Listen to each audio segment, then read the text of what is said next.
On the behalf of helping hands team Shri Muktsar Sahib, ਮੈਂ ਸਤਪਾਲ ਸਿੰਘ ਸਮਾਜੀ ਸਿੱਖਿਆ ਅਧਿਆਪਕ ਸਰਕਾਰੀ senior secondary school Lalbai Shri Muktsar Sahib. ਅੱਜ ਦਾ ਜੋ ਸਾਡਾ ਵਿਸ਼ਾ ਹੈ ਸਮਾਜ ਸਿੱਖਿਆ ਦਾ ਭਾਗ ਨਾਗਰਿਕ ਸ਼ਾਸਤਰ, ਪਾਠ 27 ਸੰਸਦ ਬਣਤਰ, ਭੂਮਿਕਾ ਅਤੇ ਵਿਸ਼ੇਸ਼ਤਾਵਾਂ ਲੈ ਕੇ ਪਿਆਰੇ ਬੱਚਿਓ ਤੁਹਾਡੇ ਸਾਹਮਣੇ ਹਾਜ਼ਰ ਹਾਂ। ਆਓ ਇਸ ਪਾਠ ਬਾਰੇ ਗੱਲ ਕਰੀਏ। ਅਸੀਂ ਇਸ ਪਾਠ ਨੂੰ ਪੜ੍ਹਨ ਨਾਲ ਕੀ ਜਾਣਾਂਗੇ? ਅਸੀਂ ਸਾਨੂੰ ਪਤਾ ਲੱਗੇਗਾ ਲੋਕ ਸਭਾ ਦੀਆਂ ਚੋਣਾਂ ਦੀ ਪ੍ਰਕਿਰਿਆ ਦੇ ਬਾਰੇ, ਉਸਦੀ ਵਿਆਖਿਆ। ਤਾਂ ਸਾਡੇ ਦੇਸ਼ ਵਿੱਚ ਪਿਆਰੇ ਬੱਚੋ ਕਿਸ ਤਰ੍ਹਾਂ ਦੀ ਪ੍ਰਣਾਲੀ ਹੈ? ਜੀ ਹਾਂ, ਲੋਕਤੰਤਰੀ ਸ਼ਾਸਨ ਪ੍ਰਣਾਲੀ। ਸਾਡਾ ਦੇਸ਼ ਇੱਕ ਬਹੁਤ ਵੱਡਾ ਦੇਸ਼ ਹੈ ਅਤੇ ਆਬਾਦੀ ਹੋਣ ਕਰਕੇ, ਜ਼ਿਆਦਾ ਹੋਣ ਕਰਕੇ ਤਾਂ ਸਾਡੇ ਦੇਸ਼ ਵਿੱਚ ਅਪ੍ਰਤੱਖ ਲੋਕਤੰਤਰ ਦੀ ਵਿਵਸਥਾ ਕੀਤੀ ਗਈ ਹੈ। ਤਾਂ ਦੋ ਤਰ੍ਹਾਂ ਦੀਆਂ ਜਿਹੜੇ ਲੋਕਤੰਤਰੀ ਸ਼ਾਸਨ ਪ੍ਰਣਾਲੀ ਵਿੱਚ ਢੰਗ ਹੁੰਦੇ ਹਨ, ਇੱਕ ਪ੍ਰਤੱਖ ਅਤੇ ਇੱਕ ਅਪ੍ਰਤੱਖ। ਪ੍ਰਤੱਖ ਪ੍ਰਣਾਲੀ ਉੱਥੇ ਲਾਗੂ ਹੁੰਦੀ ਹੈ ਜਿੱਥੋਂ ਦੀ ਆਬਾਦੀ ਘੱਟ ਹੁੰਦੀ ਹੈ, ਜਿੱਥੇ ਲੋਕ ਪੜ੍ਹੇ ਲਿਖੇ ਅਤੇ ਜ਼ਿਆਦਾ ਸੂਝ-ਬੂਝ ਵਾਲੇ ਹੁੰਦੇ ਹਨ। ਉਹ ਦੇਸ਼ ਦੇ ਜੋ ਲੋਕ ਹੁੰਦੇ ਹਨ ਉਹ ਕਾਨੂੰਨ ਬਣਾਉਣ ਵਿੱਚ ਆਪਣਾ ਅਹਿਮ ਰੋਲ ਅਦਾ ਕਰਦੇ ਹਨ, ਦੇਸ਼ ਚਲਾਉਣ ਵਿੱਚ ਅਹਿਮ ਰੋਲ ਅਦਾ ਕਰਦੇ ਹਨ। ਪਰ ਸਾਡੇ ਦੇਸ਼ ਦੇ ਵਿੱਚ ਆਬਾਦੀ ਜ਼ਿਆਦਾ ਹੋਣ ਕਰਕੇ, ਅਨਪੜ੍ਹਤਾ ਜ਼ਿਆਦਾ ਹੋਣ ਕਰਕੇ ਤਾਂ ਏਡੇ ਵੱਡੇ ਦੇਸ਼ ਨੂੰ ਚਲਾਉਣਾ ਲੋਕਾਂ ਵੱਲੋਂ ਬਹੁਤ ਮੁਸ਼ਕਿਲ ਦਾ ਕੰਮ ਹੈ। ਇਸ ਲਈ ਅਸੀਂ ਆਪਣੇ ਨੁਮਾਇੰਦੇ ਯਾਨੀ ਕਿ ਆਪਣੇ ਪ੍ਰਤੀਨਿਧੀ ਆਪ ਚੁਣਦੇ ਹਾਂ, ਤਾਂ ਉਹ ਪ੍ਰਤੀਨਿਧੀ ਹੀ ਸਾਡੇ ਦੇਸ਼ ਨੂੰ ਚਲਾਉਂਦੇ ਹਨ। ਸਾਡੇ ਜਿੱਥੋਂ ਉਹ ਚੁਣ ਕੇ ਆਏ ਹਨ ਉੱਥੋਂ ਦੇ ਲੋਕਾਂ ਦੇ ਲਈ ਉਹ ਕਾਨੂੰਨ ਜਾਂ ਹੋਰ ਜੋ ਉਹਨਾਂ ਨੂੰ ਸਹੂਲਤਾਂ ਚਾਹੀਦੀਆਂ ਹਨ ਉਹਨਾਂ ਨੂੰ ਪੂਰਾ ਕਰਵਾਉਂਦੇ ਹਨ। ਤਾਂ ਇਸ ਲਈ ਸਾਡੇ ਦੇਸ਼ ਵਿੱਚ ਅਪ੍ਰਤੱਖ ਲੋਕਤੰਤਰੀ ਪ੍ਰਣਾਲੀ ਅਪਣਾਈ ਗਈ। ਹੁਣ ਅਸੀਂ ਗੱਲ ਕਰਾਂਗੇ ਸੰਸਦ। ਤਾਂ ਸਾਡੇ ਦੇਸ਼ ਵਿੱਚ ਸੰਸਦੀ ਸ਼ਾਸਨ ਪ੍ਰਣਾਲੀ ਵੀ ਅਸੀਂ ਕਹਿ ਸਕਦੇ ਹਾਂ ਲਾਗੂ ਹੈ। ਲੋਕਤੰਤਰੀ ਸ਼ਾਸਨ ਪ੍ਰਣਾਲੀ ਦਾ ਦੂਜਾ ਰੂਪ ਹੀ ਸੰਸਦੀ ਸ਼ਾਸਨ ਪ੍ਰਣਾਲੀ ਹੈ। ਸੰਸਦੀ ਸ਼ਾਸਨ ਪ੍ਰਣਾਲੀ ਵਿੱਚ ਸੰਸਦ ਜਿਹੜੀ ਹੁੰਦੀ ਹੈ ਉਹ ਸਰਵਉੱਚ ਹੁੰਦੀ ਹੈ। ਤਾਂ ਆਓ ਸੰਸਦ ਬਾਰੇ ਗੱਲ ਕਰੀਏ। ਸੰਸਦ ਦਾ ਅਰਥ, ਸੰਸਦ ਅੰਗਰੇਜ਼ੀ ਭਾਸ਼ਾ ਦੇ ਸ਼ਬਦ ਪਾਰਲੀਮੈਂਟ ਦਾ ਪੰਜਾਬੀ ਅਨੁਵਾਦ ਹੈ। ਅੰਗਰੇਜ਼ੀ ਭਾਸ਼ਾ ਦਾ ਸ਼ਬਦ ਪਾਰਲੀਮੈਂਟ ਫਰਾਂਸੀਸੀ ਭਾਸ਼ਾ ਪਾਰਲਰ ਤੋਂ ਲਿਆ ਗਿਆ ਹੈ, ਜਿਸ ਦਾ ਅਰਥ ਹੈ ਗੱਲਬਾਤ ਕਰਨਾ। ਸੋ ਸੰਸਦ ਇੱਕ ਅਜਿਹੀ ਸੰਸਥਾ ਹੈ ਜਿੱਥੇ ਬੈਠ ਕੇ ਲੋਕਾਂ ਦੇ ਨੁਮਾਇੰਦੇ ਜਾਂ ਪ੍ਰਤੀਨਿਧੀ ਰਾਸ਼ਟਰੀ ਅਤੇ ਅੰਤਰਰਾਸ਼ਟਰੀ ਵਿਸ਼ਿਆਂ 'ਤੇ ਗੱਲਬਾਤ ਕਰਦੇ ਹਨ। ਤਾਂ ਸੰਸਦ ਉਹ ਸ਼ਾਸਨ ਪ੍ਰਣਾਲੀ ਹੈ ਜਿਸ ਸਰਕਾਰ ਦੇ ਦੋ ਅੰਗ ਹੁੰਦੇ ਹਨ, ਕਾਰਜਪਾਲਿਕਾ ਅਤੇ ਵਿਧਾਨ ਮੰਡਲ। ਤਾਂ ਇਹ ਵਿੱਚ ਬਹੁਤ ਨੇੜੇ ਦਾ ਸੰਬੰਧ ਹੁੰਦਾ ਹੈ। ਕਾਰਜਪਾਲਿਕਾ ਦੇ ਸਾਰੇ ਮੈਂਬਰ ਵਿਧਾਨ ਮੰਡਲ ਵਿੱਚੋਂ ਲਏ ਜਾਂਦੇ ਹਨ ਅਤੇ ਵਿਧਾਨ ਮੰਡਲ ਦੇ ਸਮਰਥਨ ਤੱਕ ਉਹ ਆਪਣੀ ਪਦਵੀ 'ਤੇ ਰਹਿੰਦੇ ਹਨ। ਹੁਣ ਅਸੀਂ ਗੱਲ ਕਰਾਂਗੇ ਸੰਸਦ ਦੀ ਬਣਤਰ ਦੀ। ਸੰਸਦ ਦੇ ਦੋ ਸਦਨ ਹੁੰਦੇ ਹਨ, ਲੋਕ ਸਭਾ ਅਤੇ ਰਾਜ ਸਭਾ। ਲੋਕ ਸਭਾ, ਇਸ ਵਿੱਚ ਲੋਕਾਂ ਦੁਆਰਾ ਪ੍ਰਤੱਖ ਚੁਣੇ ਹੋਏ ਮੈਂਬਰ ਚੁਣ ਕੇ ਆਉਂਦੇ ਹਨ। ਇਸ ਸਮੇਂ ਲੋਕ ਸਭਾ ਦੇ ਮੈਂਬਰਾਂ ਦੀ ਗਿਣਤੀ 545 ਨਿਸ਼ਚਿਤ ਕੀਤੀ ਗਈ ਹੈ, ਜਿਸ ਵਿੱਚੋਂ 543 ਮੈਂਬਰ ਸਿੱਧੇ ਚੁਣੇ ਜਾਂਦੇ ਹਨ, ਯਾਨੀ ਕਿ ਅਸੀਂ ਵੋਟ ਪਾ ਕੇ, ਜਿਨ੍ਹਾਂ ਦੀ ਉਮਰ 18 ਸਾਲ ਜਾਂ ਇਸ ਤੋਂ ਵੱਧ ਹੈ, ਉਹ ਵੋਟ ਪਾ ਕੇ ਇਹ 543 ਮੈਂਬਰ ਆਪਣੇ ਆਪਣੇ ਇਲਾਕਿਆਂ ਵਿੱਚ ਚੁਣ ਕੇ ਲੋਕ ਸਭਾ ਵਿੱਚ ਭੇਜਦੇ ਹਨ। ਅਤੇ ਦੋ ਮੈਂਬਰ, ਰਾਸ਼ਟਰਪਤੀ ਜੋ ਹੈ ਉਹ ਐਂਗਲੋ ਇੰਡੀਅਨ ਜਾਤੀ ਦੇ ਮੈਂਬਰਾਂ ਨੂੰ ਨਾਮਜ਼ਦ ਕਰਦਾ ਹੈ, ਦੋ ਮੈਂਬਰਾਂ ਨੂੰ।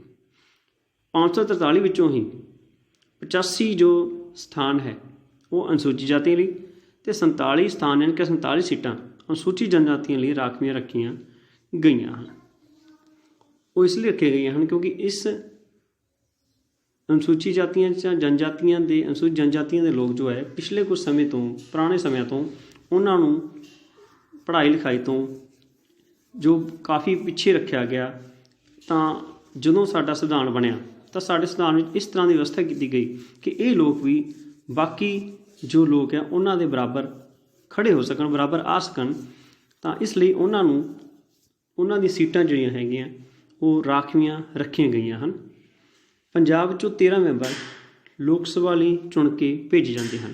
ਤੁਸੀਂ ਇਸ ਗੱਲ ਨੂੰ ਬਹੁਤ ਧਿਆਨ ਨਾਲ ਨੋਟ ਕਰਨਾ ਹੈ ਬੱਚਿਓ ਕਿ 13 ਮੈਂਬਰ ਅਸੀਂ ਜੋ ਹੈ ਪੰਜਾਬ 'ਚੋਂ ਚੁਣ ਕੇ ਭੇਜਦੇ ਹਾਂ ਲੋਕ ਸਭਾ ਲਈ। ਇਹ ਇੱਕ ਅਸਥਾਈ ਸਦਨ ਹੈ। ਇਸ ਦੀ ਜੋ ਮਿਆਦ ਹੈ ਉਹ ਲਗਭਗ 5 ਸਾਲ ਹੈ। ਤਾਂ 5 ਸਾਲ ਤੋਂ ਪਹਿਲਾਂ ਵੀ ਇਸ ਨੂੰ ਜੋ ਹੈ, ਜੋ ਆਪਾਂ ਕਹਿ ਸਕਦੇ ਹਾਂ ਕਿ ਇਸ ਨੂੰ ਭੰਗ ਕੀਤਾ ਜਾ ਸਕਦਾ ਹੈ। ਰਾਜ ਸਭਾ ਇੱਕ ਸਥਾਈ ਸਦਨ ਹੈ। ਵਰਤਮਾਨ ਸਮੇਂ ਇਸ ਦੇ ਮੈਂਬਰਾਂ ਦੀ ਗਿਣਤੀ 250 ਨਿਸ਼ਚਿਤ ਕੀਤੀ ਗਈ ਹੈ। 238 ਮੈਂਬਰ ਰਾਜਾਂ ਅਤੇ ਕੇਂਦਰ ਸ਼ਾਸਿਤ ਪ੍ਰਦੇਸ਼ਾਂ ਵਿੱਚੋਂ ਅਤੇ 12 ਮੈਂਬਰ ਰਾਸ਼ਟਰਪਤੀ ਦੁਆਰਾ ਵਿਗਿਆਨ, ਸਾਹਿਤ, ਕਲਾ ਅਤੇ ਸਮਾਜ ਸੇਵਾ ਦੇ ਖੇਤਰ ਵਿੱਚ ਜਿਨ੍ਹਾਂ ਪ੍ਰਸਿੱਧੀ ਹਾਸਲ ਕੀਤੀ ਹੁੰਦੀ ਹੈ ਉਹ ਨਾਮਜ਼ਦ ਕੀਤੇ ਜਾਂਦੇ ਹਨ। ਇਹ ਮੈਂਬਰ ਅਪ੍ਰਤੱਖ ਚੋਣ ਵਿਧੀ ਦੁਆਰਾ ਚੁਣੇ ਜਾਂਦੇ ਹਨ, ਯਾਨੀ ਕਿ ਲੋਕਾਂ ਦੁਆਰਾ ਚੁਣੇ ਮੈਂਬਰ ਇਹਨਾਂ ਨੂੰ ਚੁਣਦੇ ਹਨ। ਰਾਜਾਂ ਦੀਆਂ ਵਿਧਾਨ ਸਭਾ ਦੇ ਮੈਂਬਰ ਜਾਂ ਕੇਂਦਰ ਸ਼ਾਸਿਤ ਪ੍ਰਦੇਸ਼ਾਂ ਦੇ ਮੈਂਬਰ ਜੋ ਅਸੀਂ ਚੁਣੇ ਹੁੰਦੇ ਹਨ, ਉਹ ਆਪਣੇ ਵਿੱਚੋਂ ਕੁਝ ਮੈਂਬਰ ਜੋ ਹੈ ਉਹ ਰਾਜ ਸਭਾ ਦੇ ਲਈ ਭੇਜੇ ਜਾਂਦੇ ਹਨ ਉਹਨਾਂ ਵੱਲੋਂ। ਤਾਂ ਇਹ ਸੀ ਰਾਜ ਸਭਾ ਦੇ ਬਾਰੇ। ਪੰਜਾਬ ਤੋਂ 7 ਮੈਂਬਰ ਰਾਜ ਸਭਾ ਲਈ ਨਾਮਜ਼ਦ ਕੀਤੇ ਜਾਂਦੇ ਹਨ। ਤਾਂ ਜਿਵੇਂ ਕਿ ਅਸੀਂ ਪਹਿਲਾਂ ਕਿਹਾ ਕਿ ਸਥਾਈ ਸਦਨ ਹੈ, ਪਰ ਫਿਰ ਵੀ ਇਸ ਦੇ 2 ਮੈਂਬਰ ਹਰ 2 ਸਾਲ ਬਾਅਦ ਕੁਝ ਮੈਂਬਰ ਰਿਟਾਇਰ ਹੋ ਜਾਂਦੇ ਹਨ। ਆਓ ਹੁਣ ਅਸੀਂ ਇਸ ਦੀ ਵਿਸ਼ੇਸ਼ਤਾਵਾਂ ਦੀ ਗੱਲ ਕਰੀਏ। ਨੰਬਰ 1, ਨਾਮ ਮਾਤਰ ਅਤੇ ਅਸਲ ਕਾਰਜਪਾਲਿਕਾ ਵਿੱਚ ਅੰਤਰ। ਤਾਂ ਸੰਸਦੀ ਪ੍ਰਣਾਲੀ ਦੇ ਵਿੱਚ ਪ੍ਰਧਾਨ ਮੰਤਰੀ ਜੋ ਹੈ ਉਹ ਅਸਲ ਕਾਰਜਪਾਲਿਕਾ ਹੈ ਅਤੇ ਰਾਸ਼ਟਰਪਤੀ ਜੋ ਹੈ ਉਹ ਨਾਮ ਮਾਤਰ ਕਾਰਜਪਾਲਿਕਾ ਹੈ। ਤਾਂ ਜੋ ਵੀ ਕਾਨੂੰਨ ਬਣਦੇ ਹਨ ਉਹ ਰਾਸ਼ਟਰਪਤੀ ਦੇ ਨਾਂ 'ਤੇ ਬਣਦੇ ਹਨ, ਉਹਨਾਂ ਨੂੰ ਅੱਗੇ ਲਾਗੂ ਕੀਤਾ ਜਾਂਦਾ ਹੈ। ਸ਼ਕਤੀਆਂ ਦੀ ਜੋ ਵੰਡ ਹੈ ਉਹ ਜ਼ਿਆਦਾ ਪ੍ਰਧਾਨ ਮੰਤਰੀ ਕੋਲ ਹਨ, ਕਿਉਂਕਿ ਪ੍ਰਧਾਨ ਮੰਤਰੀ ਨੇ ਹੀ ਦੇਸ਼ ਨੂੰ ਚਲਾਉਣਾ ਹੁੰਦਾ ਹੈ। ਤਾਂ ਸਭ ਤੋਂ ਜ਼ਿਆਦਾ ਸ਼ਕਤੀਆਂ ਦੀ ਵਰਤੋਂ ਉਹ ਕਰਦਾ ਹੈ।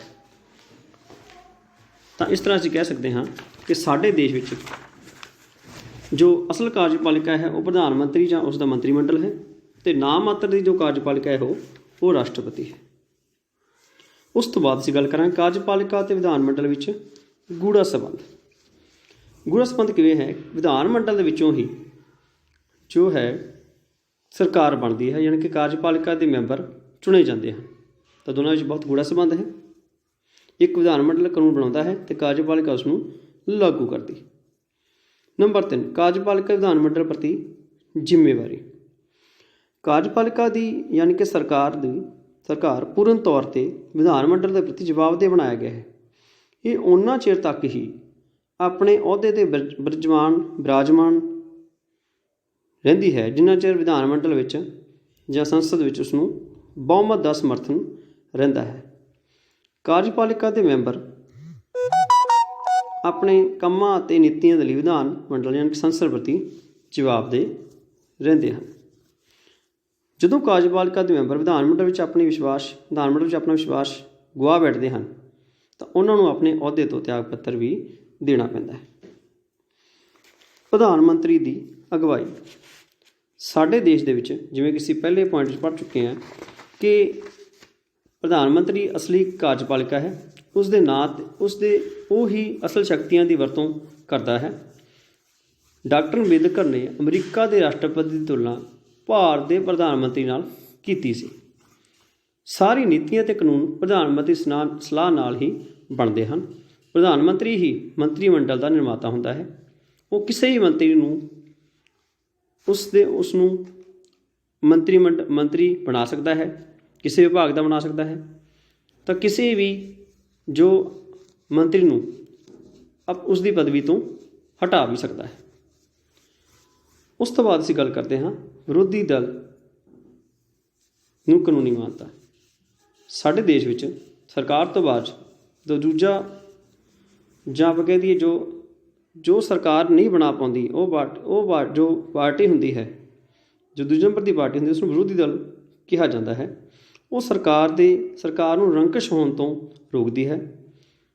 ਉਹ ਸਰਕਾਰ ਨੂੰ ਯਾਦ ਦਿਵਾਉਂਦੀ ਹੈ ਕਿ ਜੋ ਉਹਨਾਂ ਨੇ ਆਪਣੇ ਚੋਣ ਘੋਸ਼ਣਾ ਪੱਤਰ ਵਿੱਚ ਵਾਅਦੇ ਕੀਤੇ ਸਨ ਉਹਨਾਂ ਨੂੰ ਉਹ ਪੂਰਾ ਕਰਵਾਉਣ ਦਾ ਯਤਨ ਵੀ ਕਰਦੀ ਹੈ।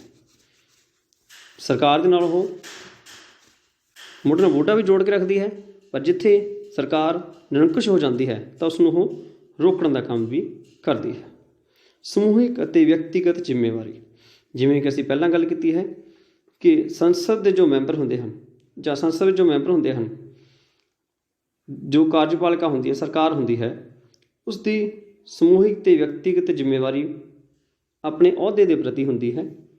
ਉਹ ਓਨੇ ਚਿਰ ਤੱਕ ਹੀ ਆਪਣੇ ਅਹੁਦੇ 'ਤੇ ਰਹਿ ਸਕਦਾ ਹੈ ਜਿੰਨੇ ਦੇਰ ਤੱਕ ਉਸ ਨੂੰ ਸਰਕਾਰ ਜਾਂ ਉਸ ਨੂੰ ਵਿਧਾਨ ਮੰਡਲ ਵਿੱਚ, ਸੰਸਦ ਵਿੱਚ ਬਹੁਮਤ ਹਾਸਲ ਹੈ, ਜਾਂ ਜੇਕਰ ਉਸ ਵਿਰੁੱਧ ਕੋਈ ਅਵਿਸ਼ਵਾਸ ਦਾ ਮਤਾ, ਕਿਸੇ ਮੰਤਰੀ ਵਿਰੁੱਧ ਅਵਿਸ਼ਵਾਸ ਦਾ ਮਤਾ ਪਾਸ ਹੋ ਜਾਵੇ ਜਾਂ ਸੰਸਦ ਦੇ ਮੈਂਬਰ ਇਹ ਸਿੱਧ ਕਰ ਦੇਣ ਕਿ ਜੇ ਉਹ ਮੰਤਰੀ ਸਰਕਾਰ ਦੇ ਵਿੱਚ ਜੋ ਕੰਮ ਕਰ ਰਿਹਾ ਹੈ ਉਹ ਸੰਵਿਧਾਨ ਦੇ ਅਨੁਸਾਰ ਕੰਮ ਨਹੀਂ ਕਰ ਰਿਹਾ ਹੈ, ਕਾਨੂੰਨ ਦੇ ਅਨੁਸਾਰ ਕੰਮ ਨਹੀਂ ਕਰ ਰਿਹਾ ਹੈ, ਤਾਂ ਉਸ ਦੀ ਜਵਾਬਦੇਹੀ ਬਣ ਜਾਂਦੀ ਹੈ, ਤਾਂ ਉਸ ਨੂੰ ਆਪਣੇ ਅਹੁਦੇ ਤੋਂ ਤਿਆਗ ਪੱਤਰ ਵੀ ਦੇਣਾ ਪੈ ਸਕਦਾ ਹੈ।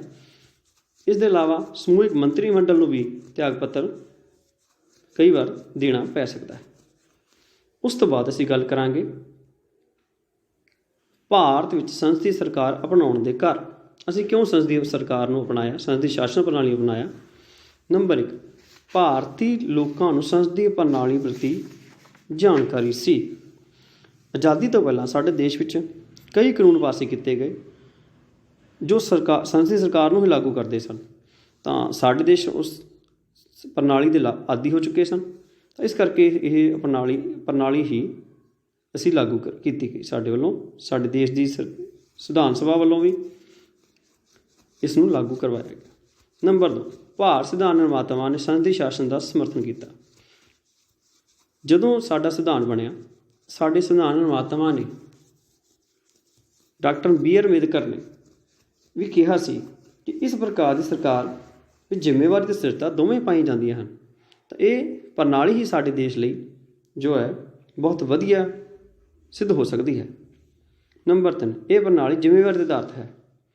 ਭਾਰਤ ਸਦੀਆਂ ਤੋਂ ਗੁਲਾਮ ਰਿਹਾ ਹੈ, ਇਸ ਲਈ ਅਜਿਹੀ ਸਰਕਾਰ ਦੀ ਲੋੜ ਸੀ ਜਿਹੜੀ ਜ਼ਿੰਮੇਵਾਰੀ ਦੀ ਭਾਵਨਾ 'ਤੇ ਆਧਾਰਿਤ ਹੋਵੇ, ਇਸ ਲਈ ਸੰਸਦੀ ਪ੍ਰਣਾਲੀ ਹੀ ਲਾਗੂ ਕੀਤੀ ਗਈ। ਨੰਬਰ 4, ਸੰਸਦੀ ਸਰਕਾਰ ਕਦੇ ਵੀ ਬਦਲੀ ਜਾ ਸਕਦੀ ਹੈ।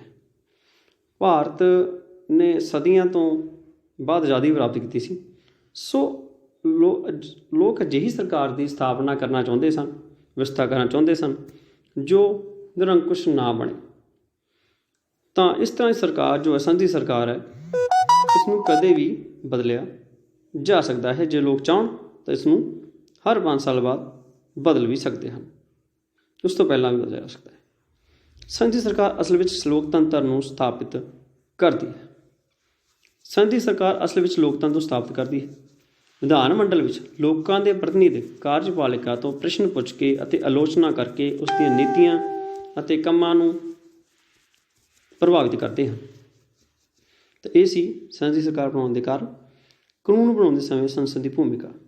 ਸਰਕਾਰ ਦੇ ਤਿੰਨ ਮੁੱਖ ਅੰਗ ਹੁੰਦੇ ਹਨ: ਵਿਧਾਨ ਮੰਡਲ, ਕਾਰਜਪਾਲਿਕਾ ਅਤੇ ਨਿਆਂਪਾਲਿਕਾ। ਤਾਂ ਵਿਧਾਨ ਮੰਡਲ ਜੋ ਹੈ, ਭਾਵ ਸੰਸਦ ਜੋ ਹੈ, ਉਸ ਦਾ ਮੁੱਖ ਕੰਮ ਕਾਨੂੰਨ ਬਣਾਉਣਾ ਹੈ। ਤਾਂ ਸਵਾਏ ਧਨ ਬਿੱਲ ਦੇ ਲੋਕ ਸਭਾ ਵਿੱਚ ਪੇਸ਼ ਕਰਨ ਤੋਂ ਕੋਈ ਵੀ ਬਿੱਲ ਕਿਸੇ ਵੀ ਸਦਨ ਵਿੱਚ ਪੇਸ਼ ਕੀਤੇ ਜਾ ਸਕਦੇ ਹਨ। 2 ਤਰ੍ਹਾਂ ਦੇ ਬਿੱਲ ਹੁੰਦੇ ਹਨ, ਧਨ ਬਿੱਲ ਅਤੇ ਆਮ ਬਿੱਲ। ਧਨ ਬਿੱਲ ਯਾਨੀ ਕਿ ਵਿੱਤ ਬਿੱਲ। ਧਨ ਬਿੱਲ ਨੂੰ ਜਾਂ ਵਿੱਤ ਬਿੱਲ ਨੂੰ ਸਿਰਫ ਲੋਕ ਸਭਾ ਵਿੱਚ ਹੀ ਪੇਸ਼ ਕੀਤਾ ਜਾ ਸਕਦਾ ਹੈ, ਪਰ ਜੋ ਆਮ ਜਾਂ ਸਧਾਰਨ ਬਿੱਲ ਹੁੰਦੇ ਹਨ ਉਹਨਾਂ ਨੂੰ ਕਿਸੇ ਵੀ ਸਦਨ ਵਿੱਚ ਪੇਸ਼ ਕੀਤਾ ਜਾ ਸਕਦਾ ਹੈ। ਜਦੋਂ ਬਿੱਲ ਦੋਨਾਂ ਸਦਨਾਂ ਵਿੱਚ ਪਾਸ ਹੋ ਜਾਂਦਾ ਹੈ ਤਾਂ ਉਸ ਤੋਂ ਬਾਅਦ ਉਹ ਬਿੱਲ ਰਾਸ਼ਟਰਪਤੀ ਦੀ ਮਨਜ਼ੂਰੀ ਲਈ ਰਾਸ਼ਟਰਪਤੀ ਕੋਲ ਭੇਜਿਆ ਜਾਂਦਾ ਹੈ।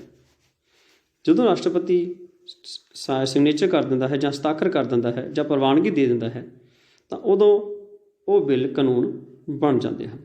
ਤਾਂ ਸੰਸਦ ਦੁਆਰਾ ਬਣਾਏ ਗਏ ਕਾਨੂੰਨ ਸਰਵਉੱਚ ਹੁੰਦੇ ਹਨ, ਉਹ ਸਾਰੇ ਦੇਸ਼ ਵਿੱਚ ਲਾਗੂ ਹੁੰਦੇ ਹਨ। ਸਰਕਾਰ ਦੀ ਸੰਸਦ ਪ੍ਰਤੀ ਜਵਾਬਦੇਹੀ। ਸਰਕਾਰ ਜੋ ਭਾਵ ਕਾਰਜਪਾਲਿਕਾ ਹੈ, ਉਹ ਆਪਣੇ ਕੰਮਾਂ ਅਤੇ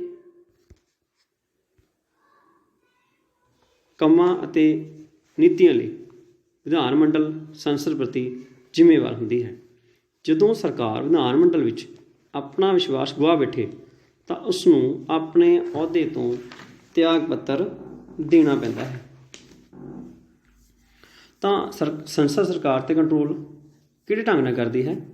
ਤਾਂ ਉਹ ਇਹ ਢੰਗ ਹਨ: ਮੰਤਰੀਆਂ ਨੂੰ ਪ੍ਰਸ਼ਨ ਪੁੱਛ ਕੇ, ਬਹਿਸ ਕਰਕੇ 0 ਆਵਰ ਦੇ ਵਿੱਚ, ਸਥਗਨ ਪ੍ਰਸਤਾਵ, ਨਿੰਦਾ ਪ੍ਰਸਤਾਵ, ਅਵਿਸ਼ਵਾਸ ਪ੍ਰਸਤਾਵ, ਧਿਆਨ ਦਿਵਾਊ ਪ੍ਰਸਤਾਵ, ਕਟੌਤੀ ਪ੍ਰਸਤਾਵ ਅਤੇ ਮਤਦਾਨ ਆਦਿ। ਇਹਨਾਂ ਢੰਗਾਂ ਨਾਲ ਸੰਸਦ ਜੋ ਹੈ ਸਰਕਾਰ 'ਤੇ ਪੂਰਨ ਕੰਟਰੋਲ ਰੱਖਦੀ ਹੈ।